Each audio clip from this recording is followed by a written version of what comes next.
Start out by importing the image that you wish to blur. Click on Quick Mask Mode and grab your brush tool. Grab a size that's comfortable to you. I like to highlight the outsides of the object that I do not want blurred. In this case, it'll be the soccer ball and the soccer player.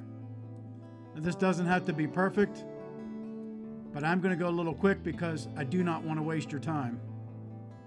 If you want to check your work, you can uncheck mask mode and you can see there's a couple spots here that need some help. You can go back in and clean those up. Unmask. You see you have your selected version. Go to Filter, Blur, Radical Blur. The slider bar will indicate how much blur you want in the background. I generally like 8 to 10.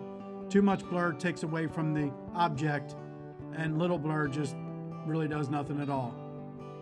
Check Zoom and click Best.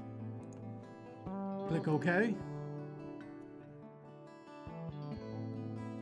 And there you go. You can deselect, and your image is now ready to save. You cannot succeed with goals that are blurry. Help me to grow by subscribing below.